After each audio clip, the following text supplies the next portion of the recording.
Hello guys, welcome back to my channel. நான் தான் உங்க Blacky Boy. So இன்னைக்கு என்ன வீடியோ பார்க்க போறேன்னா இங்க இருக்க 200 250 எல்லாம் யோசிக்காதீங்க. இங்க இருக்கிறது பாத்தீங்கன்னா Duke 200 BS6. இதோட full review, detail review. So top speed எவ்வளவு போகுது, so இதுல இருக்க advantage, disadvantage, so எல்லாமே பத்தி இந்த வீடியோல பார்க்க போறோம். வீடியோக்குள்ள போறதுக்கு முன்னாடி நம்ம சேனலுக்கு யாரா புதுசா இருந்தீங்கன்னா மறக்காம subscribe பண்ணிக்கோங்க, லைக் பண்ணிக்கோங்க, ஷேர் பண்ணிக்கோங்க, கூட அந்த நோட்டிஃபிகேஷன் பட்டனை பிரஸ் பண்ணுங்க. அப்பதான் நான் போடுற ஒரு அப்டேட்டும் உங்களுக்கு வந்து சேரும். ஸோ உங்களுக்கு ஏதாச்சும் டவுட் இருந்தால் மறக்காம என்னோட இன்ஸ்டாகிராம் லிங்க் நான் வந்து நான் கீழே டிஸ்கிரிப்ஷனில் கொடுக்குறேன். உங்களுக்கு எந்த டவுட்டாக இருந்தாலும் என்கிட்ட வந்து மெசேஜ் பண்ணுங்கள், நான் வந்து கிளியர் பண்ணுறேன் உங்களுக்கு. ஸோ வீடியோக்குள்ளே போகிறதுக்கு முன்னாடி ஒரு சினிமேட்டிக் வீடியோ நம்ம பார்த்துட்டு உள்ளே போகலாம் வாங்க.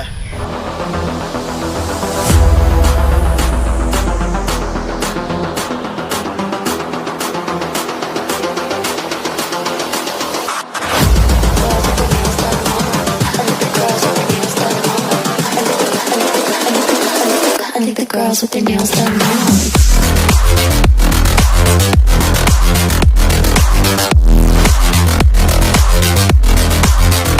Girls with their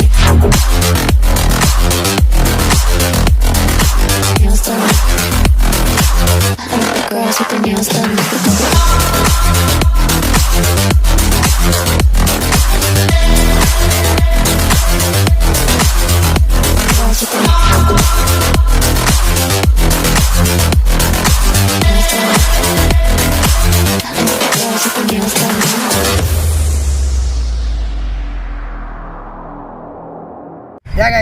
நீங்கள் அதை பார்த்துருப்பீங்கன்னு நினைக்கிறேன் சினிமேட்டிக் வீடியோ எல்லாமே. ஸோ அதை விட்டுடலாம். ஸோ இப்போ பார்த்தீங்கன்னா ஃபஸ்ட்டு இங்கே இருக்கிறது பார்த்தீங்கன்னா Duke 200 BS6. நான் ஃபஸ்ட்டு எப்போவுமே டிசைன்ஸ் வைஸ்லேருந்து ஆரம்பிப்பேன். டிசைன் வைஸ் வந்து சொல்ல போது பார்த்தீங்கன்னா Duke BS4லேருந்து BS6 பார்க்கும்போது டோட்டலாக சேஞ்சு, ஃபுல் டிசைனே சேஞ்ச் ஆகிடுச்சு, கலர் எல்லாமே ஸ்கீமு. ஸோ இதில் பார்த்தீங்கன்னா Duke 200 BS6ல் கலர் ஸ்கீம் வந்து 2 இருக்குது. ஆரஞ்சு வேரியண்ட் இருக்குது, தென் இந்த ஒயிட் வேரியண்ட் இருக்குது. என்னை பொறுத்த வரைக்கும் BS4 BS6 சூப்பராக கேட்டால் நான் BS4 தான் சொல்லுவேன். என்னை பொறுத்த வரைக்கும் அது தனி விஷயம். அதுவும் எல்லாமே என் ஃப்ரெண்ட்ஸே இல்லை, நான் கேட்ட பொறுத்த வரைக்கும் நிறைய பேர் வந்து BS4 தான் அந்த டிசைன் எல்லாருமே எதிர்பார்த்தாங்க. ஏன்னா ஏன் அதுக்கு ஒரு ரீசன் பார்த்தீங்கன்னா BS6ல் பார்த்தீங்கன்னா இந்த 200 250 390 எல்லாமே ஒரே செக்ஷனு.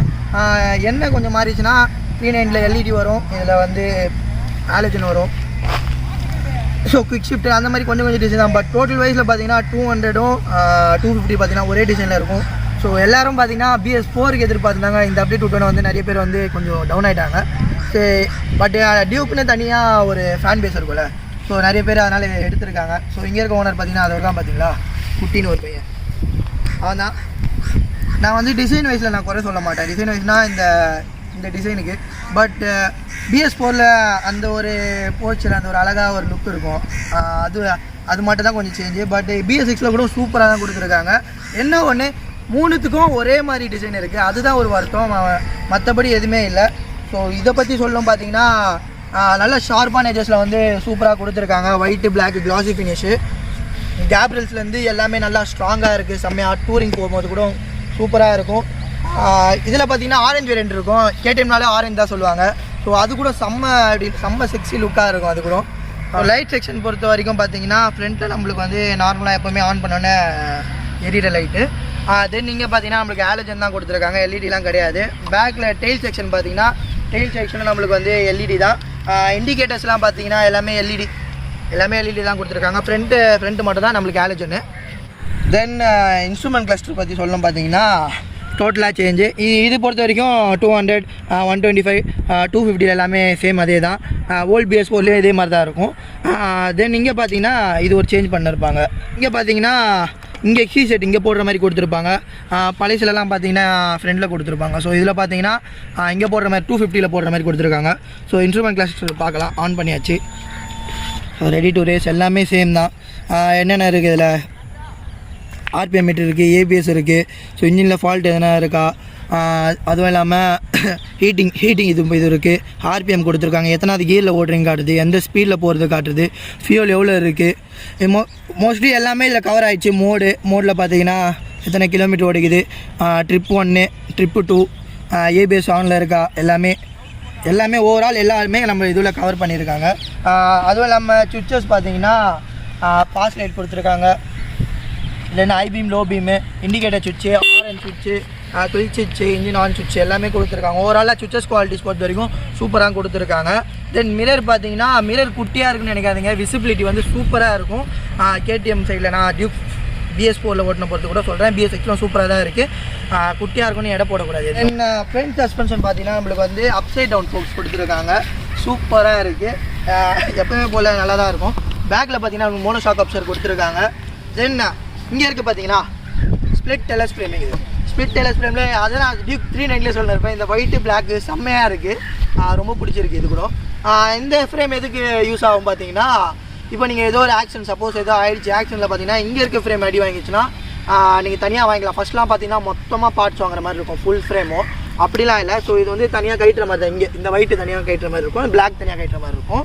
ஸோ வந்து ஃப்ரண்ட்டில் ஏதாச்சும் ஆக்சிடென்ட் ஆகும்போது இது ஏதாச்சும் ஆயிடுச்சுன்னா ஸோ இது தனியாக வாங்கிக்கலாம். இந்த சைடு எதாவது ஆயிடுச்சுன்னா இது தனியாக வாங்கிக்கலாம். ஸோ இது ஒரு நல்ல விஷயமா இருக்குது. அடுத்தது என்ன பார்த்தீங்கன்னா பிரேக்ஸ் பற்றி தான் சொல்ல போகிறேன். ஃப்ரண்ட்லேயும் டிஸ்க் பிரேக்கு, பேக்லேயும் டிஸ்க் பிரேக்கு. எல்லாரும் கேட்டு BS4ல் எல்லா வண்டியும் ஒரு வாட்டி வரும்போது வந்து 200 செக்மெண்ட்டில் டியூக் 200ல் பார்த்தீங்கன்னா டியூவல் சேனல் ABS விட மாட்டுறாங்க, சிங்கிள்லேயே கொடுக்குறாங்க, பிரேக்கிங் நல்லா இருக்க மாட்டுது, பிரேக்கிங் நிறைய பிடிக்கும் போது வாரி விடுது, அது ஏதோ சொல்லியிருந்தீங்க. ஸோ இப்போ பார்த்தீங்கன்னா டியூக் 200 BS6ல் பார்த்தீங்கன்னா நம்மளுக்கு வந்து டியூவல் சேனல் ABS கொடுத்துருக்காங்க. பிரேக்கிங் பற்றி சொல்லணும்னா வேறு லெவலு. ABS கொடுத்ததுனால நிறைய எப்படி சொல்கிறது, நல்ல ஸ்பீடாக போகும்போது கூட நீங்கள் வந்து ABS இல்லாத போது பட்டன் பிரேக் வச்சா வாரிடும். பட் ABS இருக்குங்களா, ABS இருக்கும்போது பார்த்தீங்கன்னா நீங்கள் பிரேக் அடிக்கும்போது அந்த ப்ரெஷர் அந்த டைட் பிடிச்சி அமங்கும்போது பார்த்தீங்கன்னா சூப்பராக இருக்குது. பிரேக் வந்து வேறு லெவல் தான் இருக்குது சொல்கிறேன். டியூக் 200ல் வந்து டியூவல் சேனல் ABS கொடுத்துருக்காங்க, ஒரு நல்ல விஷயமா இருக்குது. இந்த விஷயம் பார்த்தீங்கன்னா டயர் தான். ஃப்ரண்ட்டில் நம்மளுக்கு வந்து டயர் சைஸ் பார்த்தீங்கன்னா 17 இன்ச்சு, பேக்லேயும் 17 இன்ச்சு. ஃப்ரண்ட்டில் பார்த்தீங்கன்னா நம்மளுக்கு 110/70 செக்ஷனில் கொடுத்துருக்காங்க. ரியரில் பார்த்தீங்கன்னா நம்மளுக்கு வந்து 150/60 செக்ஷனில் கொடுத்துருக்காங்க. ரியர் டயர் பார்த்தீங்கன்னா நம்மளுக்கு வந்து ரேடியல் டயர்ஸ் கொடுத்துருக்காங்க. ரேடியல் டயர்ஸ் கொடுக்கும்போது என்ன சொல்லுவேன், எப்போவுமே நல்ல கான்ஃபிடென்ட்டாக நம்ம வந்து கார்னரிங்லாம் ஈஸியாக போட முடியும். ட்ரஸ்ட் த ரப்பர், கரெக்டாக சொல்கிறேன் பாருங்கள், ட்ரஸ்ட் த ரப்பர். நீங்கள் ட்ரெஸ் பண்ணி அழகாக ஈஸியாக அடிக்கலாம். கார்னரிங்கில் சரி, ஒரு இப்படி பெண்டு போடும்போது சரி, சூப்பராக செம்ம குட்னஸாக இருக்குது. நான் அந்த வீடியோ கூட நான் போட்டு காட்டுறேன். அவ்வளோவா அடிக்கலாம், லைட்டாக அடித்தேன். ஸோ எனக்கு இப்போ என்னோட எக்ஸ்பீரியன்ஸ் பொறுத்த வரைக்கும் சூப்பராக தான் இருக்குன்னு சொல்லுவேன் நான். இது நெக்ஸ்ட்டு பார்த்தீங்கன்னா இன்ஜின் பற்றி தான் பேசணும். இன்ஜின் பார்த்தீங்கன்னா நம்மளுக்கு வந்து லிக்விட் ஃபுல் சிஸ்டம் கொடுத்துருக்காங்க, ஃபியூல் இன்ஜெக்டடு. ஸோ இந்த இடத்துல பார்த்தீங்கன்னா பைப் வருதா, இங்கே இருக்கிறது பார்த்தீங்கன்னா O2 சென்சாரு, இங்கே ஒரு கார்டு கொடுத்துருக்காங்க பார்த்தீங்கன்னா நல்ல குவாலிட்டியாக தான் கொடுத்துருக்காங்க. ஸோ இங்கே ஒரு கார்டு கொடுத்துருக்காங்க பார்த்தீங்கன்னா, அது எது கவர் பண்ணுறது பார்த்தீங்கன்னா கீழே இருக்க கேத்தலிட்டிக் கன்வெர்ட்டர். கேத்தலிட்டிக் கன்வெர்ட்டர் என்ன பண்ணோம் பார்த்தீங்கன்னா கார்பன் மோனோஆக்சைடு வந்து கார்பன் டை ஆக்சைடாக ப்ரொடியூஸ் பண்ணோம். ஸோ வந்து BS6 நார்ம்ஸ் படி பொல்யூஷன் கம்மி பண்ணி ஸோ இந்த இன்ஜினை வந்து நம்மளுக்கு வந்து உருவாக்கியிருக்காங்க. அதுவும் இல்லாமல் இன்னொரு ஃபீச்சர் என்ன பார்த்தீங்கன்னா நம்மளுக்கு வந்து இன்ஜின் கட் ஆஃப் ஃபீச்சர் கொடுத்துருக்காங்க. இன்ஜின் கட் ஆஃப் ஃபீச்சர் வந்து எதுக்குன்னு எல்லா வாட்டியும் நான் சொல்கிறேன். ஸோ இந்த வீடியோவில் நான் சொல்லியிருக்கேன், கேட்டுக்கோங்க. ஸோ வந்து வண்டி வந்து so engine cut off feature எதுக்கு பார்த்தீங்கன்னா, வண்டி வந்து நம்மளுக்கு வந்து நிறைய பேர் வந்து மறந்துடுவாங்க ஸ்டாண்ட் எடுக்கிறதுக்கு. வண்டி ஆன் பண்ணிவிட்டு ஸ்டாண்ட் எப்படி தான் இருக்குது, நிறைய பேர் மறந்துடுவாங்க. நீங்கள் வண்டி ஆன் பண்ணிட்டு கீழே போகிறீங்க, அவ்வளோதான் ஆஃப் ஆகிடும். ஸோ வந்து அப்போ தெரியும் நம்மளுக்கு என்ன ஆஃப் ஆகும் பார்த்தீங்கன்னா, நம்ம சைட் ஸ்டாண்ட் எடுக்கலை. அப்போ வந்து இதனால் வந்து நிறைய பேர் வந்து ஆக்சிடென்ட்டு, நார்மலாக நிறைய பேர் அதனால் ஆக்சிடென்ட் ஆகிறவனும் இருக்காங்க, தப்பிக்கிறவங்க இருக்காங்க. ஸோ அது ஒரு நல்ல ஃபீச்சர், யாரும் மறக்கக்கூடாது. ஸோ இது ஒரு நல்ல ஃபீச்சர்ஸாக இருக்குது. அடுத்த விஷயம் பார்த்தீங்கன்னா வண்டியோட சீட் பற்றி தான் பேசுகிறேன். சீட் பார்த்தீங்கன்னா BS4ல் பார்த்துருப்பீங்க, ரொம்ப சின்னதாக குட்டியாக இருக்கும். BS6ல் பார்த்தீங்கன்னா நல்லா எலாபரேட்டாக பெருசாக கொடுத்துருக்காங்க. பட்டு போட்டு நல்லா பெருசாக இருக்கிறவங்களுக்கு வந்து கொஞ்சம் கம்ஃபர்டபுளாக இருக்கும், கொஞ்சம் இல்லை நல்லா கம்ஃபர்டபுளாக இருக்கும். டூரிங் போகும்போது கூட சூப்பராக இருக்கும். இந்த பேக் சீட் கூட பார்த்தீங்களா, பேக் சீட் கூட எவ்வளோ பெருசாக கிட்ட வந்து பாருங்கள் நீங்களே பாருங்கள். BS4க்கும் BS6க்கும் பாருங்கள், நல்லா BS4ல் பார்த்தீங்கன்னா ரொம்ப சின்னதாக இருக்கும், BS6ல் பார்த்தீங்கன்னா ரொம்ப நல்லா பெருசாக இருக்குது. அதுவும் இல்லாமல் இந்த கேப்ரல்ஸ் பாருங்களேன், செம்ம ஸ்ட்ராங்காக கொடுத்துருக்காங்க. உண்மையாக சொல்ல போனால் செம்ம ஸ்ட்ராங்காக கொடுத்துருக்காங்க கேப்ரல்ஸு. ஸோ டூரிங் போகும்போது கூட பார்த்தீங்கன்னா பின்னாடி நம்ம சோலோவாக ரைட் பண்ணும்போது நம்மளோட லக்கேஜ்லாம் இங்கே வச்சுக்க ரொம்ப கம்ஃபர்டபுளாக இருக்கும். சொன்னால் நல்லா எலாபரேட்டாக கொடுத்துருக்காங்க, வைக்கிறதுக்கும் சூப்பராக இருக்கும். அடுத்த விஷயம் பார்த்தீங்கன்னா நம்ம ஹைட் பார்க்கலாம். அப்பா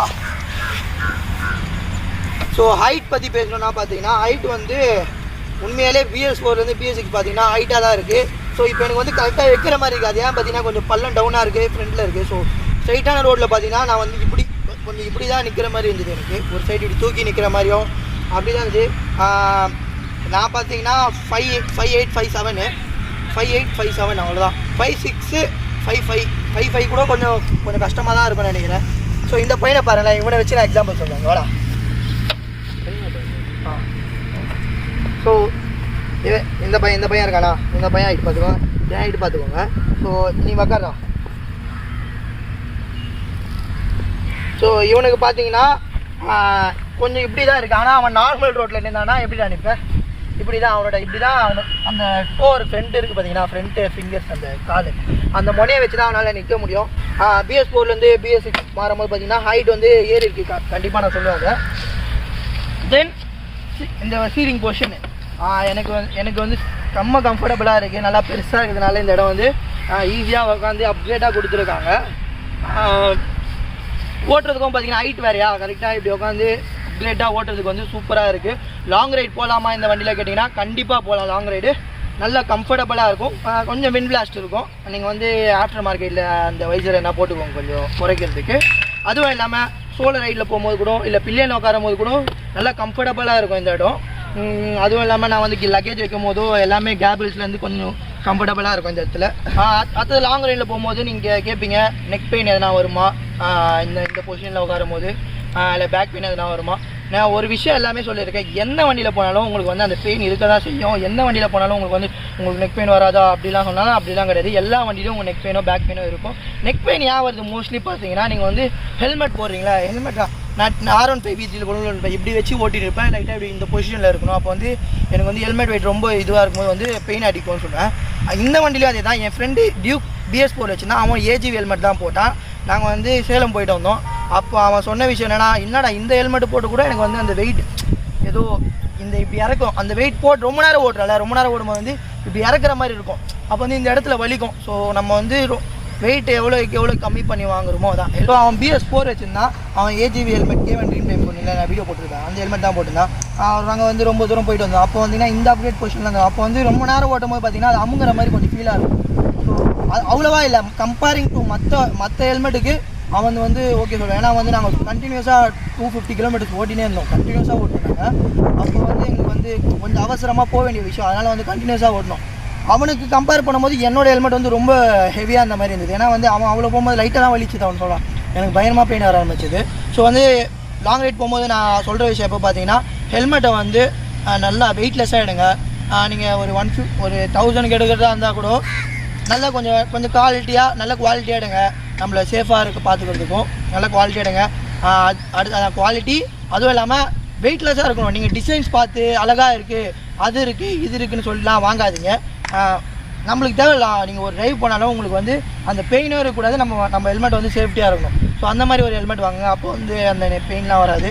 ஸோ பட் பெயின் வந்து எப்போவுமே வரது தான் எல்லாருக்கும். லாங் போனாலே லாங் ரைடு வந்து கண்டிப்பாக போகலாம். ஸோ இந்த விஷயம்லாம் நான் உங்களுக்கு கவர் பண்ணிட்டேன். ரெண்டாவது விஷயம் பார்த்தீங்கன்னா கிரவுண்ட் கிளியரன்ஸ் பார்த்தீங்கன்னா 170 mm கொடுத்துருக்காங்க. கிரவுண்ட் கிளியரன்ஸ் பற்றி சொல்லும் போது பார்த்தீங்கன்னா கண்டிப்பாக அடி வாங்கும். எப்படி சொல்கிறது, சோலோவாக போனால் அடி வாங்காது, சோலோவாக போனால் கண்டிப்பாக அடி வாங்காது. நம்ம பில்லியனாக உட்கார்றது தெரியுமா, பில்லியன் மேக்ஸிமம் ஒரு 50 kg ஏற்றினா கூட கண்டிப்பாக அடி வாங்கும். ஒரு ஸ்பீட் பிரேக்கர் ஏறினாலே கண்டிப்பாக அடி வாங்கும். ஏன் பார்த்தீங்கன்னா BS4ல் வந்து எக்ஸாஸ்ட் பைப் வந்து நம்ம உள்ளே வந்து வரும். ஸோ BS6ல் பார்த்தீங்கன்னா ஃபுல்லாக கிட்ட வந்து பாருங்கள், ஃபுல்லாக உள்ள இந்த கீழே டவுன் வழியாக வந்து இந்த இடத்து வழியாக வருது பார்த்தீங்களா, கூடாதுப்பா. பார்த்தீங்கன்னா BS4லேருந்து BS6 பார்த்தா கீழே வந்துடுதா. அப்போ வந்து ரொம்ப கொஞ்சம் BS4லே அடி வாங்க தான், பில்லியன் உட்காந்தோம் யார் வண்டியில் இருந்தாலும் பில்லியன் உட்காந்தாலும் அடி வாங்க கிரவுண்ட் கிளியரன்ஸில். பட் இதில் எக்ஸ்ட்ராவாக வாங்குற மாதிரி இருக்கும். ஏன்னா பார்த்தீங்கன்னா எக்ஸாஸ்ட் பைப் கீழே வருது.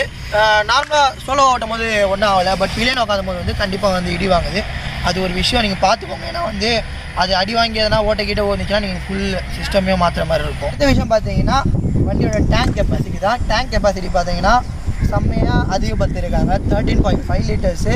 லாங் ட்ரைவ் போகிறவங்களுக்கு வந்து கண்டிப்பாக வந்து இந்த வண்டி செட் ஆகும் சூப்பராக. ஏன்னா பார்த்தீங்கன்னா அடிக்கடி ஸ்டாப் ஆக தேவையில்ல. அதுவும் இல்லாமல் இந்த வண்டி மைலேஜ் பற்றி பேசணும் பார்த்தீங்கன்னா, மைலேஜ் எனக்கு வந்து எக்ஸாக்டாக என்னால் சொல்ல முடியாது. ஏன் பார்த்தீங்கன்னா BS4ல் வந்து 32-35 அந்த ரேஞ்ச் தான். என்னாலேயும் அதை தான் சொல்ல முடியாது. இந்த வண்டியில் நான் வந்து செக் பண்ணிவிட்டு எக்ஸாக்டாக சொல்கிறேன், தப்பாக சொல்லக்கூடாது எந்த விஷயத்தையும். ஸோ வந்து நான் செக் பண்ணிவிட்டு நான் இந்த எவ்வளோ மைலேஜ் இருக்குதுன்னு நான் அடுத்த வீடியோவில் நான் கண்டிப்பாக போடுறேன் பாருங்கள். அடுத்தது வண்டியோட ஸ்பீடு பற்றி சொல்லணும்னா பார்த்தீங்கன்னா வேறு லெவலு. நான் ஓட்டினேன், ஆனால் நான் வந்து இன்னும் கூட போயிருக்கலாம். எனக்கு வந்து ஒரு கோ வந்துச்சு பட்டு ஸ்டாப் பண்ணேன் நான் வேணான்னு, இதுக்கு மேலே வேணாம் போதாவில்லன்னு. ஆனால் BS4லேருந்து BS6 வந்து வேறு லெவலு. ஆனால் BS4ல் பார்த்தீங்கன்னா அந்த டார்க்கு இனிஷியல் பிக்கப் ஸ்டார்டிங் இருக்குல்ல, BS4 தான் நான் கெத்து சொல்லுவேன் எப்போவுமே. BS6 வந்து அந்த பிக்கப் இல்லை, பட் BS4 பார்த்தீங்கன்னா வேறு லெவலில் பிக்கப் இருக்கும். ஆனால் ஸ்பீடு பார்த்தீங்கன்னா நான் எதிர்பார்க்கவே இல்லை, அவ்வளோ போச்சு. நான் அந்த வீடியோ போடுறேன் பாருங்கள். ஸோ கைஸ் இப்போ ஓட்டி பார்க்கலாம் எவ்வளோ போகுதுன்னு.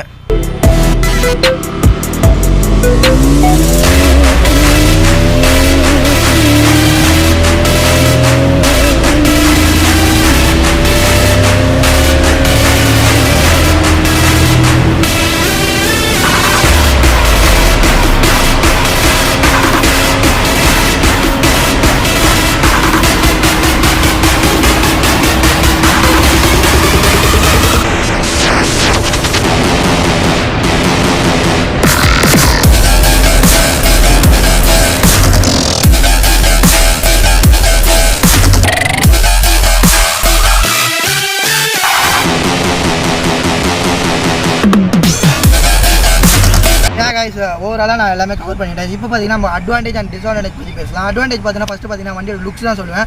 ஏன் பார்த்தீங்கன்னா 200 வச்சுக்கிறோம் 250 வச்சுக்கிறோம் ஒரே மாதிரி இருக்கும். அப்போ வந்து லைட்டாக நானும் 250 அந்த மாதிரி ஒரு லைட்டாக ஒரு சீன் போடுறதுக்கு. ஆனாலும் அதுவும் இல்லாமல் வண்டியோட லுக்ஸ் நான் சொல்லுவேன். லுக்ஸு சூப்பராக இருக்குது. கண்டிப்பாக என்ன ஒரு சின்ன விஷயம்னா ஒரு வருத்தனா 200 250 300 எல்லாமே ஒரு இதுவாக இருக்குது. அது மட்டும் தான். பட் அட்வான்டேஜ் பொறுத்த வரைக்கும் லுக்ஸ் ஃபஸ்ட்டு நான் சொல்லுவேன் சூப்பராக இருக்குது. தென் நெக்ஸ்ட் என்ன அட்வான்டேஜ் பார்த்தீங்கன்னா இன்ஜின் கட் ஆஃப் ஃபீச்சர் எது கொடுத்துருக்காங்க சொல்கிறேன். ஸ்டாண்ட் எடுக்க மாட்டேங்கிட்டிங்கன்னா வண்டியை ஆன் பண்ணுவீங்க, கீர் போடுவீங்க, ஆஃப் ஆகிடும். ஸோ அப்போ வந்து இன்ஜின் அப்போ வந்து நம்ம ஸ்டாண்ட் எடுக்கலன்னு ஒரு ஞாபகம் இருக்கும். அப்போ ஸ்டாண்ட் எடுத்துருவோம்னா அப்போ வந்து ஆக்சிடென்ட் வந்து நம்ம அவாய்ட் பண்ணிக்கலாம்.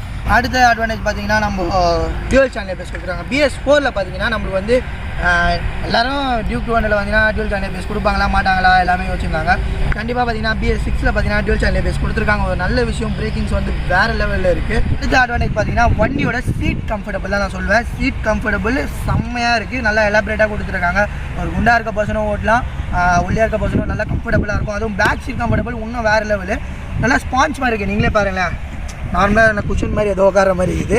அதுவும் இல்லாமல் இந்த கேபிள்ஸ் வந்து நல்லா ஸ்ட்ராங்காக கொடுத்துருக்காங்க. ஸோ லாங் ரைட் போகிறதுக்கு வந்து ஒரு சூப்பரான விஷயமா இருக்கும் 200ல். அடுத்த அட்வான்டேஜ் பார்த்தீங்கன்னா வண்டியோட டேங்க் கெப்பாசிட்டி தான். டேங்க் கெப்பாசிட்டி பார்த்தீங்கன்னா 13.5 லிட்டர்ஸ் கொடுத்துருக்காங்க. ரொம்ப சூப்பரான விஷயம் சொல்லுவேன். லாங் ரைட் போகிறவங்களுக்கு அடிக்கடி நம்ம வந்து ஸ்டாப் பண்ண தேவையில்லை. ஸோ சூப்பராக இருக்குது. அது ஒரு விஷயம் இந்த வண்டியில். அடுத்த விஷயம் என்ன பார்த்தீங்கன்னா வண்டியோட ஹீட்டிங் இஷ்யூ பற்றி கேட்டது தான். ஏன் சொல்கிறேன் பார்த்தீங்கன்னா BS4ல் வந்து செம்ம ஹீட்டிங் ப்ரொடியூஸ் ஆகும்.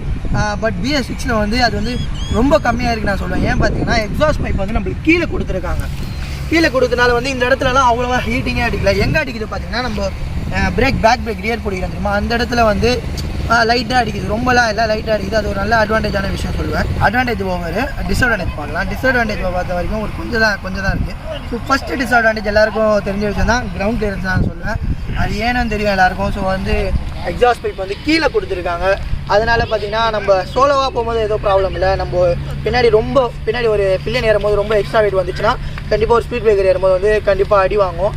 ஆஃப் ரோடெல்லாம் போகும்போது வந்து பில்லியன் வச்சுலாம் பண்ணால் அவ்வளோதான், அந்த பைப் அடி வாங்கிட்டு எக்ஸ்ட்ராவாக செலவு வைக்க வேண்டியதாக இருக்கும். ஸோ அது ஒரு டிஸ்அட்வான்டேஜ் ஃபர்ஸ்ட் பாயிண்ட்டு. செகண்ட் விஷயம் எதை பற்றி சொல்கிறோம் பார்த்தீங்கன்னா வண்டியோட ஹைட்டு தான். நான் இந்த வண்டி அந்த பையன்கிட்ட வாங்கி ஃபஸ்ட்டு உட்காந்து ஓட்டணுன்னு ஃபீல் ஆன விஷயம் என்னன்னா வண்டி ஹைட்டாக இருக்க மாதிரி தான் எனக்கு ஃபீல் ஆச்சு. ஸோ எனக்கு ஓகே. பட் நிறைய பேர் வாங்கணுன்னு இருப்பாங்க. அப்போ வந்து BS4க்கு அவங்களுக்கு கம்ஃபர்டபுளாக இருந்திருக்கும். ஸோ BS6 வாங்கும்போது ரொம்ப எக்கி நிற்கிற மாதிரி இருக்கும். அது ஒரு லைட்டாக கொஞ்சம் டிஸ்அட்வான்டேஜ் மாதிரி தான் இருக்குது எனக்கு. நெக்ஸ்ட்டு பார்த்தீங்கன்னா டியூக்னாலே அதோட சவுண்டு தான். BS4லேருந்து BS6 பார்க்கும்போது வந்து சவுண்டு வந்து ரொம்ப மட்டம் சொல்லுவேன் நான் கண்டிப்பாக. ஏன்னா அந்த BS4ல் அந்த சவுண்டு வந்து பார்த்தீங்கன்னா டியூக்னாலே அந்த சவுண்டு கோசம் தான் நான் மெயினாக அந்த வண்டி அந்த சவுண்டு கேட்டாலே நம்ம திரும்பி பார்ப்போம். ஸோ BS6ல் பார்த்தீங்கன்னா எல்லாமே டோட்டலாக சேஞ்ச் ஆச்சு. நான் வேணால் சவுண்டு காமிக்கிறேன் பாருங்கள். ஸோ வண்டி ஆன் பண்ணுறேன் பாருங்கள். வண்டி ஆன் பண்ணாலே செம்மையாக சவுண்டு கேட்கும் BS4ல். BS6ல் பார்த்தீங்கன்னா டோட்டலாக எல்லாமே டவுன் ஆகிடுச்சு. எப்போயும் அந்த சவுண்டு கோசம் நிறைய ஃபேன்ஸே இருக்காங்க. சவுண்டை வந்து பாருங்கள், கிட்ட வாங்க.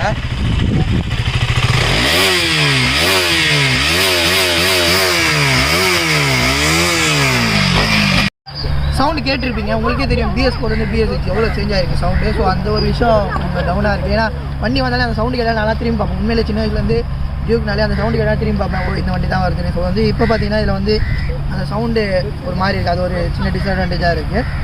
கைஸ், ஸோ அட்வான்டேஜ் டிஸ்அட்வான்டேஜ் எனக்கு தெரிஞ்ச என்னோடய எக்ஸ்பீரியன்ஸில் இது தான் நான் சொல்லுவேன்.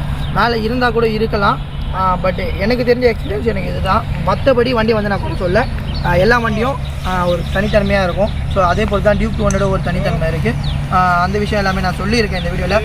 உங்களுக்கு இந்த வீடியோ பிடிச்சிருந்தா மறக்காமல் சப்ஸ்கிரைப் பண்ணிக்கோங்க, லைக் பண்ணி ஷேர் பண்ணிக்கோங்க. அடுத்த வீடியோ உங்களுக்கு எதை பற்றி போடணும், எந்த வண்டியை பற்றி வேணும் கமெண்ட் செக்ஷனில் லீவ் பண்ணுங்கள். ஸோ உங்களுக்கு வந்து இந்த வீடியோ பிடிச்சிருந்தா ஒரு லைக் மட்டும் தட்டுங்க. அப்போ தான் நான் வந்து ஸோ இத்தனை பேரை வந்து வண்டி இந்த வீடியோ பார்த்து பிடிச்சிருக்கு போல் அனுப்புகிறோம். இந்த வீடியோ பிடிச்சிருந்தா எனக்கு வந்து ஒரு என்கரேஜ் பண்ணுற மாதிரி விஷயமா இருந்ததுன்னா மறக்காமல் அந்த லைக்கை கொஞ்சம் போட்டு விடுங்க, இல்லைனா கமெண்ட் பண்ணி விடுங்க. நல்லா இருக்கா நல்லா இல்லையா ஏதோ உங்கள் இஷ்டம், கழிவு கூட ஊற்றுவீங்க நிறைய பேர், அதெல்லாம் போடுங்க உங்கள் இஷ்டம். அவங்களுக்கு ஏதாச்சும் டவுட் இருந்தால் மறக்காமல் என்னோடய இன்ஸ்டாகிராம் லிங்க் நான் கீழே டிஸ்கிரிப்ஷனில் கொடுக்குறேன். உங்களுக்கு எந்த டவுட் இருந்தாலும் எனக்கு வந்து எங்ககிட்ட வந்து உங்களுக்கு எந்த டவுட்டாக இருந்தாலும் என்கிட்ட வந்து மெசேஜ் பண்ணுங்கள், நான் வந்து கிளியர் பண்ணுறேன் உங்களுக்கு. ஸோ அடுத்த வீடியோவில் பார்க்கலாம். Until then, bye from Blacky Boy.